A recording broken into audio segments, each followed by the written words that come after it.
Cuma ono sarah ulama rada beling, tapi pikir ulama itu rada beling. Oleh nyarai ngene, Gus. Umumnya ulama kan nganggep iku ada dalil itu saati rahmati lagi dalil jembari rahmati. Tapi ono ulama beling nafsiri ngene, aku ora pati setuju, nganti mati ra setuju. Mergo sakake sampean. Udah nulis ngene, aku ya rada mangkel be ulama, tapi ndekne ulama tetep. Oke. Imam Nawawi api-api ulama dekne ngaten iki bukti jembari rahmati Allah. Niat elek ra sido elek ditulis apik. Nak dilakoni tenan mau ditulis elek sitok. Niat apik ra kesampaian ditulis apik. Nak kesampaian ditulis 10 ila sabi mi'ati dhifin ila atafin kasira.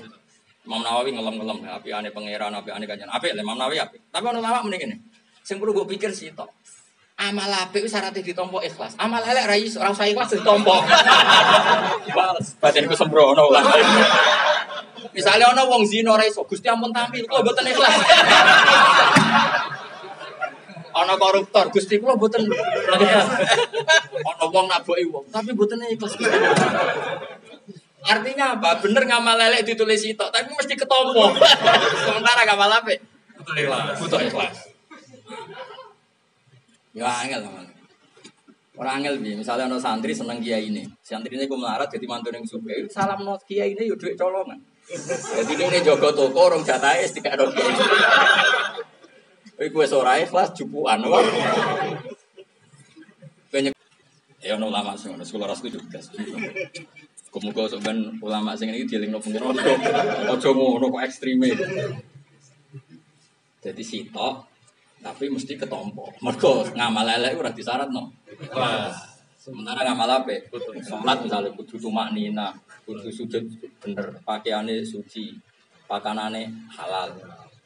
Terus nak dadi imam kudu wa imamu qaumin wa hum lahu radun. Imam sing makmume iku mengapresiasi bae. Ada dadi imam istiqomah, makmume gremeng wis rapati. Wong termasuk wong apik dawuh Nabi wa rajulun amma qauman wa hum bi radun. Imam kaum sing disetujui. Padahal wong makmum kowe kepeksa wis setuju. Wong kadang imam itu tugas. Banyak masjid imam wong tua sing nak salat suwi. Makmume gremeng kabeh, tapi sing untuk mandat wong iku. Ya tapi ya apik, maksudnya kamu cerita. Jadi kebaikan untuk diterima itu butuh sekian syarat. Sementara kejelekan enggak ada. Ya ulama itu ya apik lah ngelingno. Tapi kalau nyeli-nyeli ya ati. Setuju, itu bener kok maksudnya. Kalau ini malik, jadi saya ngaji di sini mengingatkan jenengan, yang namanya ilmu itu penting. Andai kan tidak ada ilmu balaghah, itu maka Quran tidak diketahui tingkat kualitas balaghahnya.